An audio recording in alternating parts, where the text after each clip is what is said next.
I call the Leader of the Opposition. Thank you, Mr Speaker. Mr Speaker, on Tuesday, the Treasurer began her speech by stating that budgets are about choices. I think we can all safely agree on that. But the choices she made on Tuesday were the wrong choices for Queensland. The Treasurer chose to take another $1.25 billion in tax from Queenslanders. The Treasurer chose to cut spending on infrastructure by $500 million in the next financial year. The Treasurer chose to create less jobs. And the Treasurer chose to increase debt yet again to $90 billion. Shame. That's a $67,000 debt bill for the typical Queensland family. Labor are not borrowing to build. Queenslanders are borrowing to bail out this incompetent government. It is clear that Queensland cannot afford Labor. And Queensland cannot trust Labor either. Its fiscal principles are now in the waste bin, and so are its forecasts. Unless it drastically changes course, the Palaszczuk government will break the $100 billion debt barrier. Labor's wrong choices are destroying jobs, and they are blighting the future of this state. Mr Speaker, 5 years ago, the Premier promised to deliver jobs, jobs, jobs. But the good times she promised haven't arrived yet, because the good times are never coming back under Labor. As this budget has proved, the Palaszczuk Labor government is anti-resources, anti-regions and anti-jobs. That toxic combination will never work in Queensland. Instead of jobs, all the Premier has delivered is higher tax, more debt, less jobs and less infrastructure. Mr Speaker, our state is stagnating. State final demand increased by just 0.3% in the December quarter. Without net interstate migration to Queensland, this anaemic figure would have been even lower. The construction industry is now in steep decline.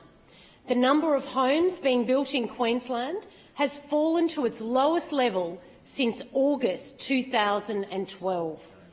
The value of completed construction work has fallen to its lowest level since December 2006. That was almost 13 years ago.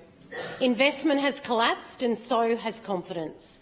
The latest CCIQ survey showed that barely 1 in 10 businesses in the southeast expect our economy to improve. The Palaszczuk Labor government continues to be rated the worst government in the nation, and that is in the census survey of small and medium-sized businesses. It is no wonder that this Premier refuses to meet with her own Business Advisory Council. Mr Speaker, the slump in confidence and investment is destroying jobs. In April, more than 158,000 Queenslanders were looking for work. Our unemployment rate remains well above the national average. Our unemployment rate is far higher than Victoria and New South Wales. Queensland. Member for Cooper, you're warned of standing orders have been clear about comments coming through the chair. Mr Speaker, Queensland is now a second-tier economy with a third-rate government. And when you look beyond the headline unemployment figures, the picture gets even worse.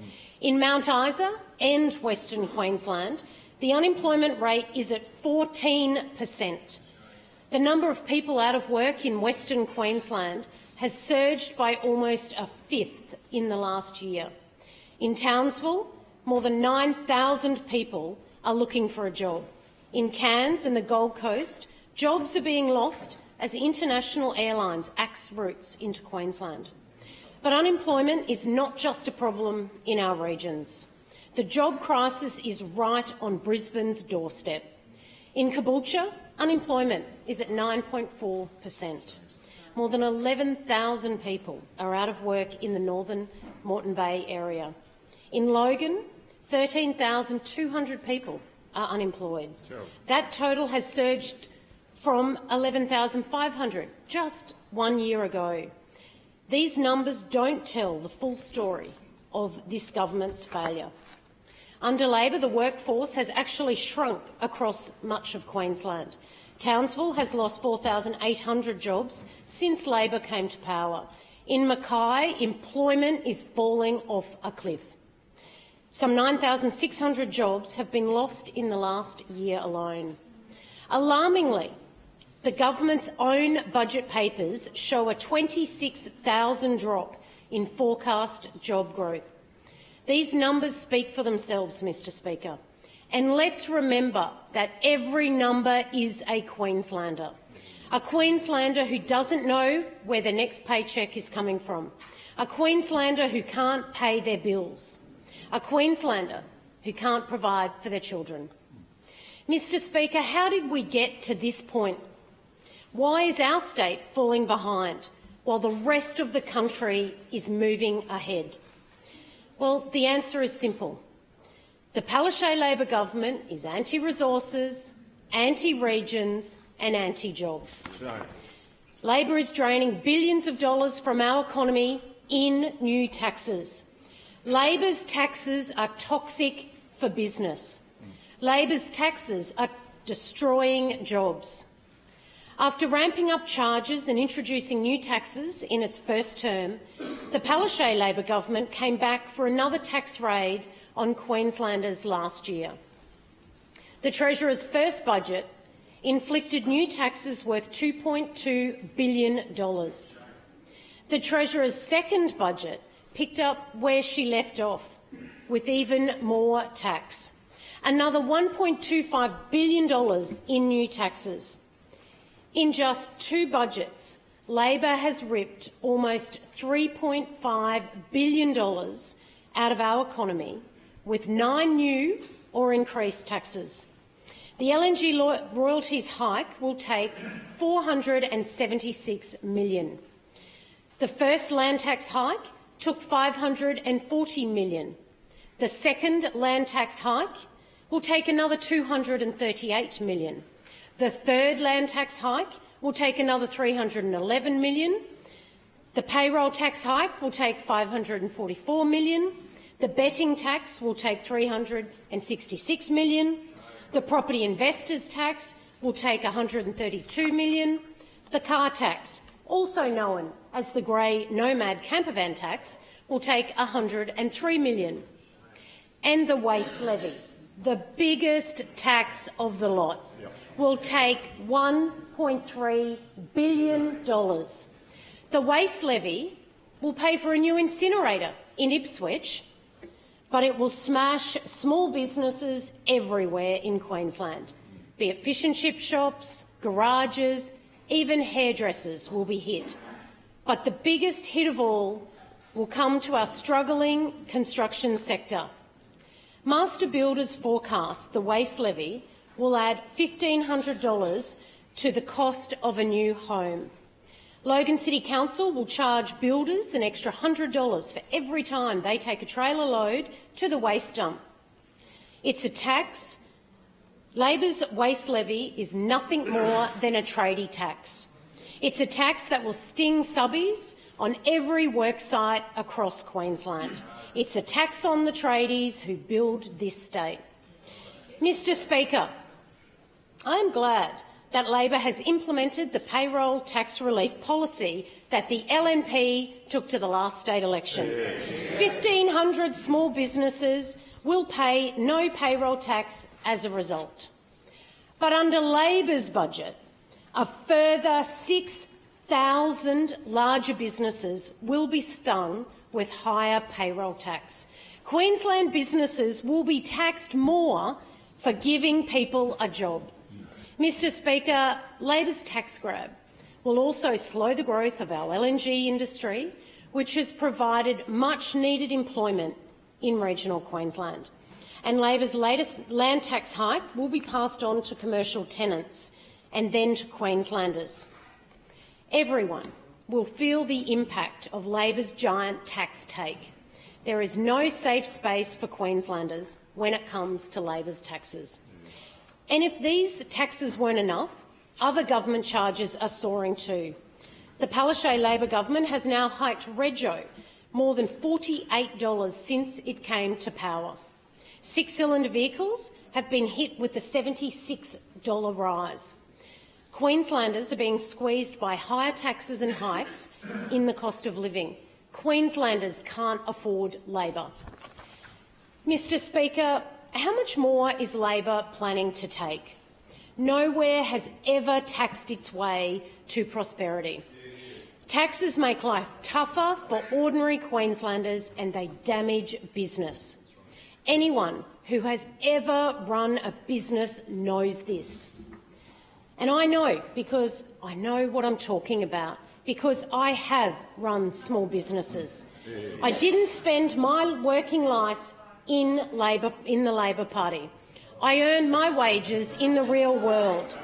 And I learned that running a business is damn hard work.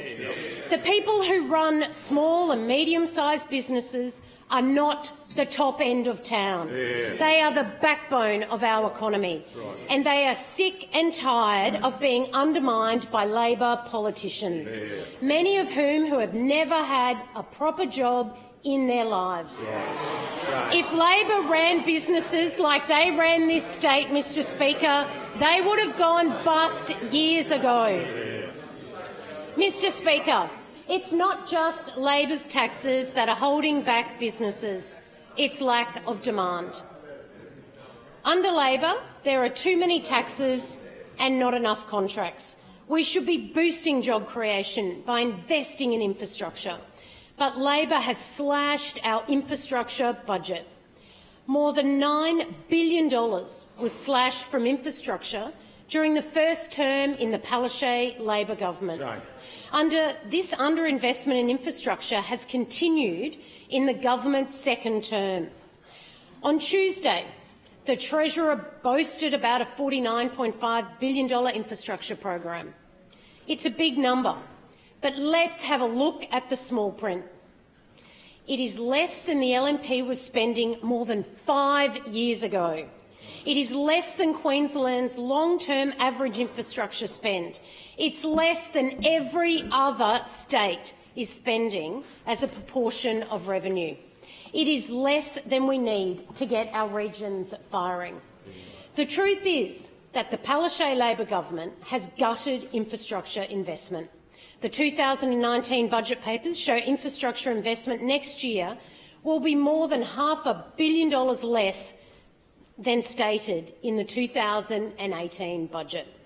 The infrastructure budget is being gutted to fund Cross River Rail.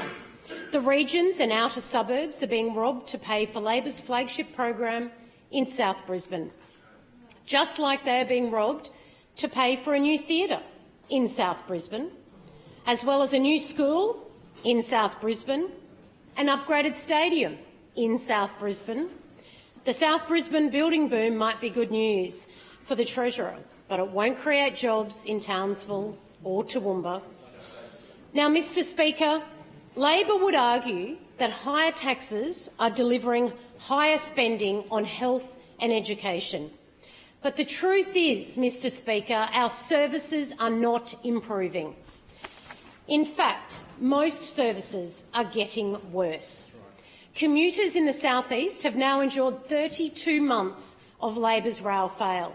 Just 32 of the 472 services that were axed by Labor in 2016 have been restored. At this rate, it will take more than 36 years for Labor to restore the city train timetable. Disgraceful. Mr Speaker, crime is spiralling out of control under this Premier. Robbery is up 62% since 2015, car theft up 45%, assault up 32%. Labor promised more police, but all we have got is more criminals. Our youth justice system is in absolute crisis. The nation has been sickened by the inhumane treatment of juveniles by the Palaszczuk Labor government. I am not soft when it comes to crime, but detention of kids in our watch houses is brutal and it is barbaric. We have juveniles locked up for 43 days at a time, frightened kids trying to hang themselves in our police stations, girls in detention, alongside suspected sex offenders. This shameful situation has been caused entirely by the Palaszczuk Labor government. This arrogant and incompetent government has ignored our warnings. It alone decided to remove 17-year-olds from adult prisons without any plan whatsoever. And who has been held accountable for this outrageous failure? No one. In Queensland, your job is only safe if you are in the Palaszczuk cabinet. Mr Speaker, in the last year, our health service has been rocked by sackings and scandals. If you're frail or sick, you can't count on Queensland Health any longer, not under this government. In March, hospitals across the south-east ordered patients to stay away because of the code yellow crisis. Our public health system could not treat the public. In April, paramedics and nurses at Logan Hospital argued over which patients could be admitted. Our paramedics and nurses blamed each other for the crisis. Well, Mr Speaker, I blame Labor.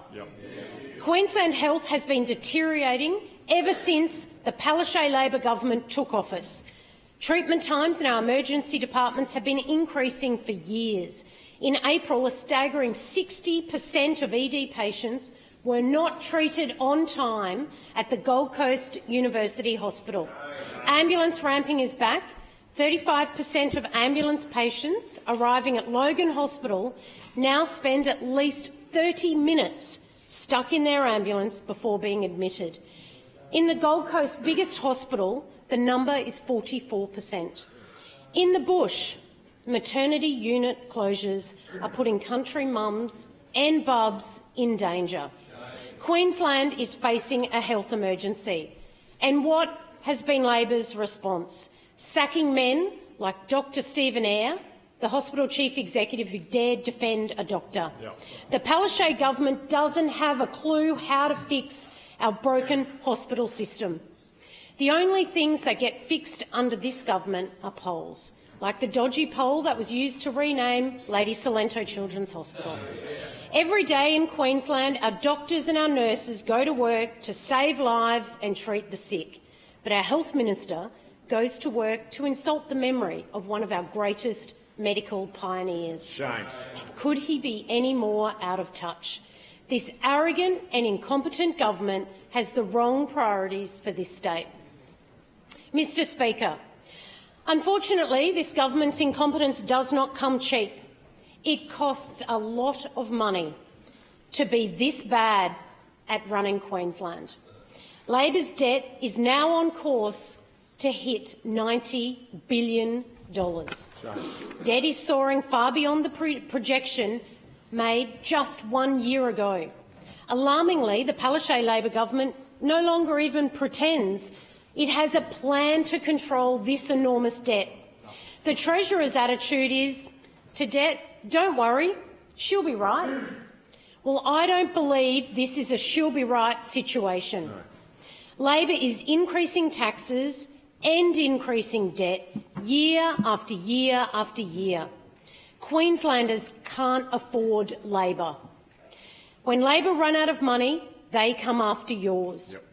Either it is through higher taxes or loading debt onto the taxpayer credit card.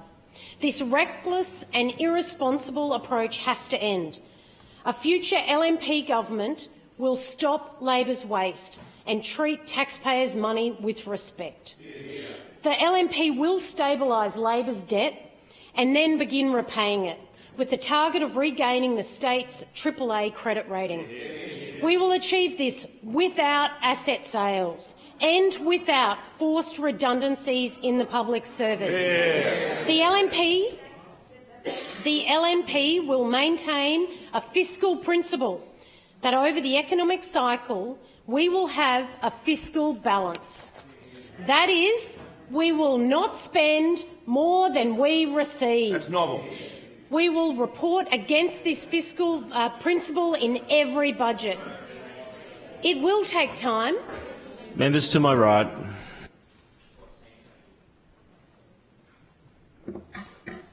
Mr Speaker, it will take time, but there is clearly scope for saving when you consider Labor's wasteful record. The LNP has identified over $1 billion of Labor waste in the last 12 months, and that is just from the publicly available data. We've seen $460 million lost on IT project blowouts and $111 million lost on a dodgy prison deal to appease union bosses. Mr Speaker, anyone can see that Labor cannot continue on this course. The Palaszczuk Labor government cannot keep blundering on. It will either collapse or be kicked out. I hope it's the latter. I want Queenslanders to know that the LNP is ready to lead this state. Yeah. We have fixed Labor's failures before and we are ready to do it again. Mr Speaker, Order. Mr Speaker, 12 months ago I unveiled the LNP's plan for Queensland. The LNP's plan is the most advanced program of action of any Queensland opposition put forward. We announced it in the very first year of this parliament, and our plan has a simple aim: helping Queenslanders get a job and get ahead. Queenslanders are battlers. They're not afraid of hard work. They don't envy others. They simply want better lives for themselves and for their kids. And to get ahead, Queenslanders will roll up their sleeves. They will make sacrifices, they'll struggle and they'll fight. But they're sick of having to fight their own state government to get ahead. They're sick of the taxes and the bureaucracy that Labor has put in their path. They want a government that backs them, not breaks them. I promise that an LNP government will back them all the way. And it doesn't matter if you're a builder in Brisbane or a miner in Mackay, the LNP is on your side. Our plan will give every Queenslander a go. Mr Speaker, under Labor, businesses dread the Labor state budget. It means only one thing: more tax. In the last two budgets, Labor ripped almost $3.5 billion in extra taxes out of the economy. But under my plan, the next LNP government will give Queensland a no new tax guarantee. There will be not a single new tax under the LNP. Queenslanders will be able to breathe easy at budget time. We will spend responsibly and end Labor's waste. We will make stabilising our chronic debt a fiscal principle. We will improve our finances by expanding the economy. We will give businesses certainty on tax and allow them to plan for growth. And we will also give Queenslanders certainty about our Olympics bid. Disappointingly, the Treasurer failed to back the Games in her budget speech. The Palaszczuk government has failed to provide any leadership on this issue. The LNP wants Queensland to go for gold. Yeah. We are backing a bid for the Queensland Olympic Games. The Games would supercharge our tourism industry, showcasing Queensland to the world. It would ensure that future-proofing infrastructure is delivered. Queensland will need this infrastructure with or without an Olympics Games, but a Games bid will ensure the infrastructure is delivered. Mr Speaker, our economic plan will support Queenslanders in every corner of this state.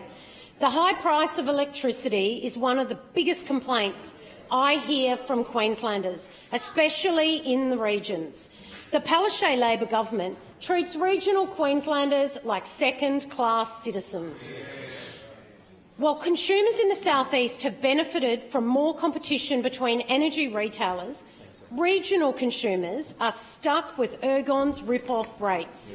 So the LNP's plan will introduce retail price competition across the whole state. Yeah. We will bring down bills for every home north of Gympie, north of Gympie and west of Toowoomba. We will bring down the average regional bill by $1,200 over the next parliament. That's $1,200 that the LNP will put back into the pockets of regional households. But our reforms won't just benefit the regions. Restructuring our power companies from 2 to 3, as recommended by Queensland's Productivity Commission, will drive down wholesale power prices for everyone. The LNP will also unlock the benefits of green energy by mandating our power companies to invest in renewables. Power workers have been laid off at Stanwell because our generators have been banned from competing with renewables. CS Energy's credit rating is under pressure because it can't compete either. And after 2 years of talk, the long-awaited CleanCo has yet to invest a single dollar in renewable energy capacity. Labor's energy policy is a disaster. Mr. Speaker, it is costing jobs, it is costing households, and Labor's energy policy is costing our environment too. Mr. Speaker, the LNP's plan won't just unlock the potential of our energy market. It will also unlock the potential of Queensland's water. Regional Queensland has had enough of the Palaszczuk Labor government's anti-farming agenda. Time and time again, Labor has ignored the pleas of producers and only listened to the voices of environmental extremists. Labor's Brisbane-based ministers don't care about the bush. They only care about their own backyards. The LNP has never turned its back on our farmers, and a future LNP government will get behind agriculture. We will begin with our plans for new dams because the LNP know that water means jobs. We will progress both the Nalinga and the Urana dams, providing water for agriculture and industry in central and north Queensland. We'll also begin raising the Burdekin Falls Dam. Regional Queensland is crying out for new dams and new jobs. We will deliver both. The LNP will also create a new government-owned corporation in Townsville, the Queensland Dam Company, to implement our water projects. Under Labor, Townsville residents saw millions of litres of water flood their homes, then run out to sea. Under the LNP, we will harness water and create a flood of new jobs across Queensland. Cheaper power and water will give regional businesses the lift they desperately need. Mr. Speaker, businesses will also benefit from the LNP's investment in infrastructure. Under Labor, transport projects have been stuck in the slow lane, just like our commuters. Labor's congestion crisis is yet another brake on job creation. Congestion costs time and money. Small and medium-sized businesses can't afford neither. We'll need spending to solve this crisis, but we all know that Labor is only spending big in South Brisbane. The LNP's plan will ensure the rest of Queensland gets its fair share. We will build a transport network that is fit for the 21st century. We will start by busting gridlock on the Gold Coast. We've committed $550 million towards the second M1, and we will work with Canberra. We will work with Canberra to secure a 50-50 funding deal for the road. Now, Labor aren't big fans of the second M1. The member for Macalister says it could take 40 years to plan. If it was left to Labor, it probably would take 40 years. That's right. But if they decided to fast-track it. Fortunately, the LNP won't need 40 years.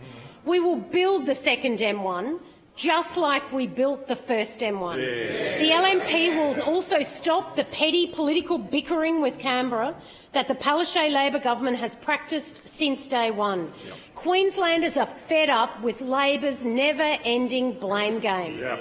Voters on the Gold Coast want Labor to grow up and get on with it. They think the Premier has the wrong priorities and they're right.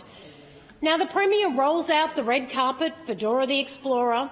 She throws public money at Hollywood to get a snap with the stars, but she refuses to work with our own Prime Minister to build infrastructure on the Gold Coast. This Premier is more interested in Instagram pics than infrastructure. If she insists on bringing more kids' characters to the Gold Coast, then I've got a suggestion to make. Forget Dora the Explorer. Let's bring on Bob the Builder. Labor can't get the job done, but Bob will definitely fix it. Mr Speaker, unlike Labor, I backed the federal government's M1 funding for the Varsity Lakes to Tugun and 8 miles Plain to Daisy Hill upgrades. Unlike Labor, I will work with Canberra to get light rail stage 3A finally built, and the LNP will build the infrastructure that Queensland needs. In central Queensland, we will build the Stage 2 of the Mackay Ring Road. Stage 2 is vital to the future of Mackay. It will link its port with the Bowen Basin, the Galilee Basin and prime agricultural regions further west. 500 jobs will be created during construction. That's why the federal government has agreed to fund 80% of Stage 2. Canberra is kicking in $350 million, but the Palaszczuk Labor government won't commit a cent. It's another stab in the back for central Queensland, and I promise the people of Mackay that I won't waste a minute in getting this road built. The LNP will back Mackay by providing the $70 million that is needed to finish that ring road. Mr Speaker, we will also invest in the Sunshine Coast. Labor started talking about duplicating the Sunshine Coast rail line over a decade ago, and they're still talking about it. But let's face facts. The Sunshine Coast rail duplication will never be built by the Palaszczuk Labor government. If Sunshine Coast commuters want to travel on a new rail line, well, they have two options. One, they move to South Brisbane, because that's the only place the Palaszczuk Labor government is investing in any rail. Or two, they vote for the LNP, because only the LNP will build this rail line. We will accept the federal government's funding deal and invest $390 million in the Sunshine Coast. Only the LNP is on board with this project. And the LNP is on board with the Brisbane Metro too. Peter Beattie's busway vision was dumped by the Palaszczuk government years ago, but they didn't replace it with anything. This Labor doesn't do plans, and it doesn't like anyone else to have a plan either. And that's why it has repeatedly delayed approvals for this Brisbane City Council project. An LNP government will back Brisbane Metro and will expand it across the suburbs. We will take decisive action to bust Labor's congestion crisis. Mr Speaker, the LNP's plan will help commuters, and it will help our kids. Last year, the LNP pledged to air condition every single state school classroom in Queensland. If elected in 2020, the LNP will put its air conditioning plan into action. Now, in contrast with Labor's half-baked announcement, could not be clearer. Replacing air conditioning units in the cooler school zone is nothing more than an aircon con. Labor's announcement was a slap in the face for our hard-working P&Cs. P&Cs shouldn't be expected to raise money for essential items like air conditioning. Unlike Labor, LNP believes that no student should swelter in 40-degree heat. No teacher should teach in those conditions. Kids simply stop learning when it gets too hot. The LNP wants Queensland's kids to be the smartest in the nation, and we will air condition every state school in Queensland because we know that cool kids are smart kids. The LNP's plan will lower temperatures in our classroom and it will raise standards too. Mr Speaker, the LNP's plan will also help Queenslanders whose lives are destroyed by ice. Ice addiction has exploded under the Palaszczuk Labor government's watch. Tackling ice is a priority for me and for my LNP colleagues. We have seen firsthand the damage this drug does. A future LNP government will build 4 new rehab centres across the state, more detox centres and facilities to help people kick their addiction. We will deliver more treatment, more prevention and more rehabilitation. We will fight the war against ice in every corner of this state. Mr Speaker, many new policies have been added to the LNP's plan since I announced it 12 months ago. Unlike Labor, the party I lead is brimming with ideas. And today I'm adding even more policies to the LNP's plan. Policies which will create tens of thousands of new jobs. Policies which will save taxpayers hundreds of millions of dollars. Mr Speaker, we all know that Labor and IT don't mix. 10 years from the health payroll debacle, Labor hasn't learnt a thing. The ICT dashboard is currently showing a staggering blowout of almost $450 million. Labor is incapable of controlling ICT projects and IT projects, but the LNP plan will do just that. The LNP will build a firewall that ensures Labor's digital disasters are never repeated. We will insist that the Chief Information Officer works with government departments to produce mandatory project criteria. Departments will be compelled to provide more information about their decisions and conduct regular health checks as projects are rolled out. The Chief Information Officer will investigate project failures and ensure that lessons are learned. We will keep technology budgets on track and in the black. Mr Speaker, the impact of our new policies will be felt far beyond Brisbane. They will have the greatest impact in the areas that need the most help, our forgotten regions. The people of Central and North Queensland will never forget the shameful way that Labor played politics with their livelihoods. No.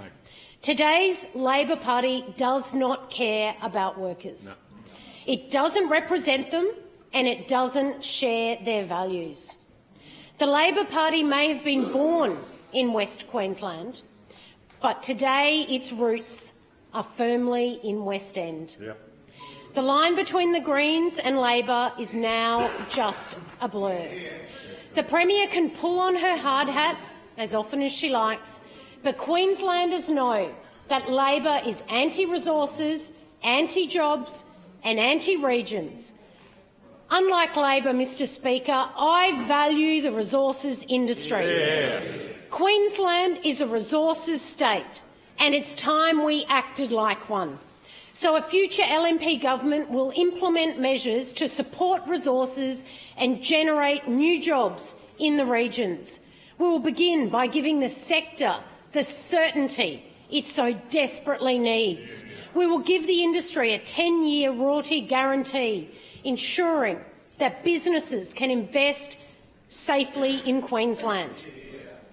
Royalties will be frozen for a decade. Yeah. We won't hold the mining industry to ransom like the Labor government. Yeah.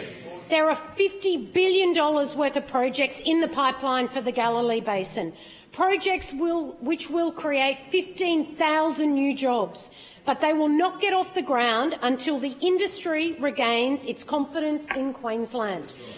Our royalties guarantee will restore confidence. Yeah. Our plan will allow Queensland to finally access the wealth of the Galilee Basin. And our plan will also guarantee that everyone benefits from that wealth. The Galilee Basin will deliver tens of thousands of high-paying jobs as well as billions of dollars in royalties. Our resources are finite, and they can only be sold once.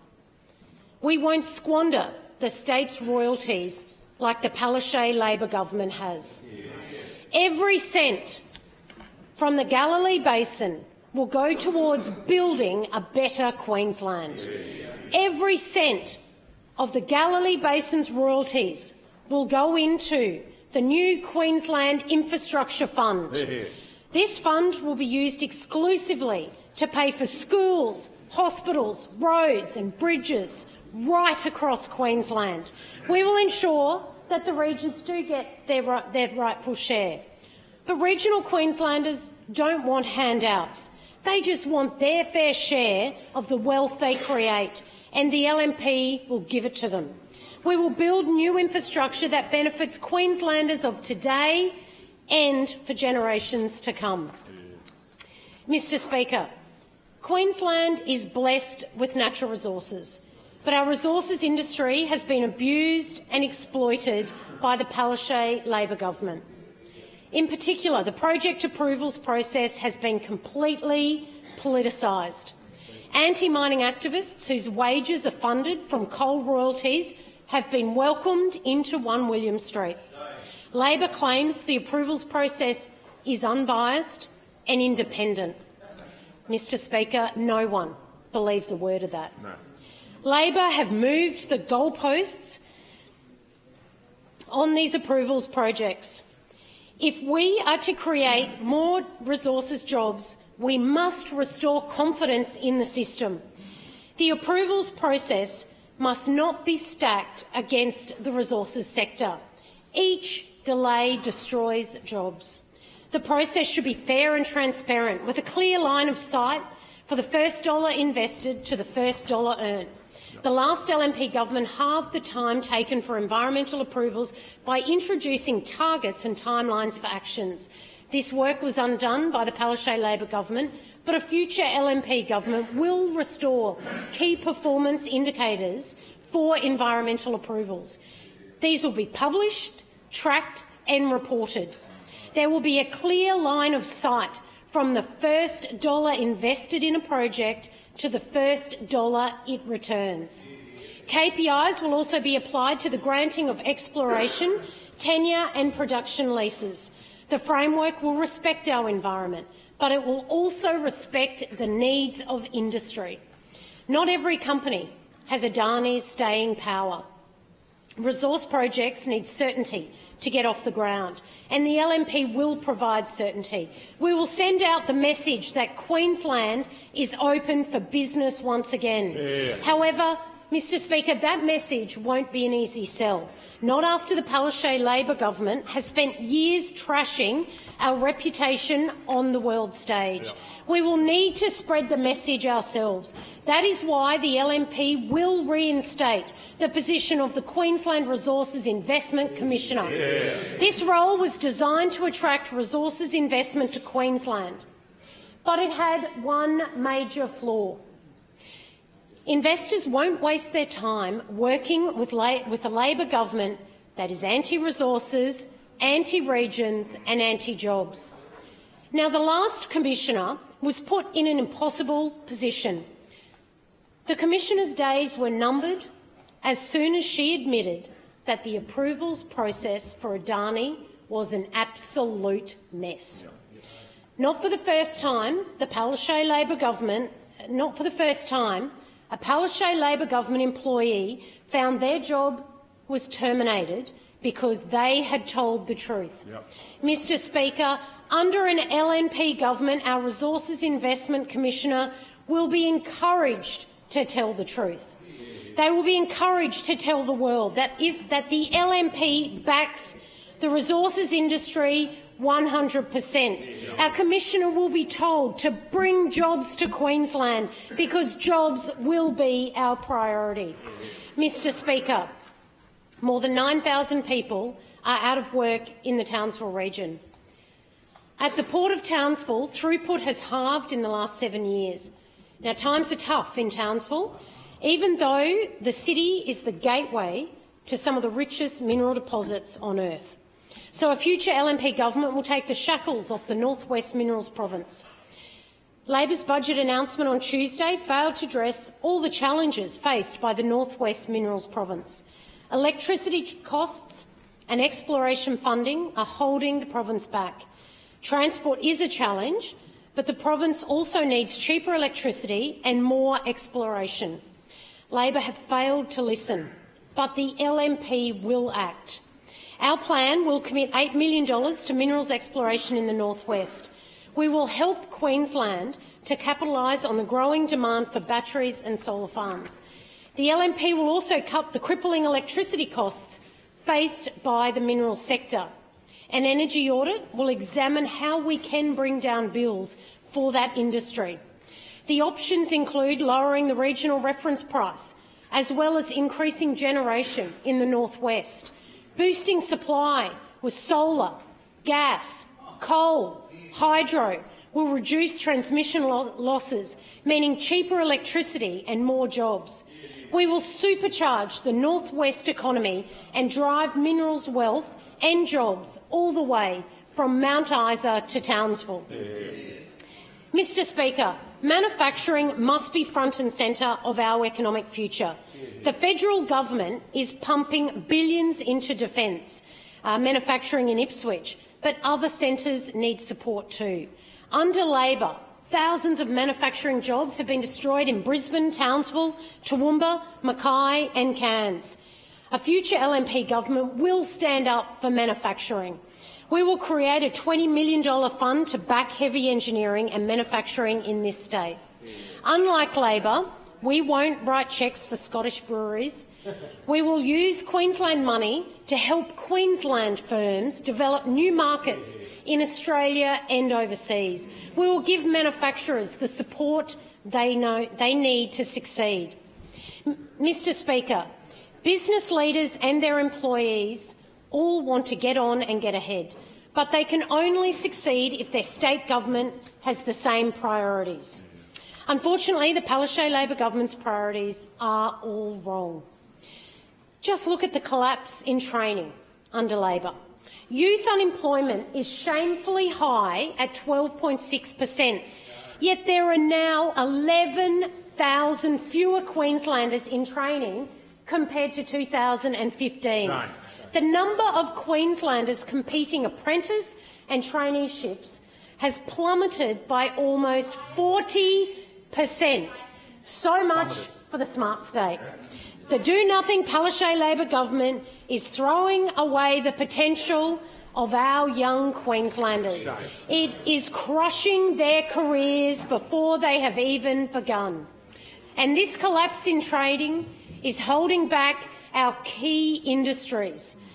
Unlike Labor, a future LNP government will deliver the skills that our employers need. We will give employers a seat at the training table by creating a Queensland Industry Skills Council. The council will also include training and employee representatives that will report straight to the training minister. It will draw on data provided by bodies such as the Construction Skills Queensland and Energy Skills Queensland. But it will also work with Regional Skills Board that report on local training needs. We will guarantee that young people get the training that they need for the roles that are needed. The LNP will not fail young people. We will help them get a job and get ahead, unlike the Palaszczuk Labor government. Mr Speaker, the Palaszczuk Labor government had no plan when it came to power. 4.5 years later, there is still no plan. I could say that this government has run out of energy and out of ideas, but it never had any of either. It's a small target strategy. Mr Speaker, it's a small target strategy that may have worked for some time, but it's clear that big changes are now needed. Queenslanders have had enough of the drift, the delay and the deceit. All Labor gave them in this budget was higher tax, more debt, less jobs and less infrastructure. Unlike Labor, the LNP does have a plan. We have a plan to help every corner of Queensland, a plan to build the infrastructure this state needs, a plan to deliver the jobs our regions are crying out for. Mr Speaker, I have listened to Queenslanders across this state. They know that this government is going nowhere, and it is taking them with it. They want a new direction for Queensland, a new direction that only the LNP can provide. Only the LNP will get this state back on its feet. Only the LNP will unite this state, and only the LNP will help every Queenslander get a job and get ahead. Yeah. Well done. I rise on the matter.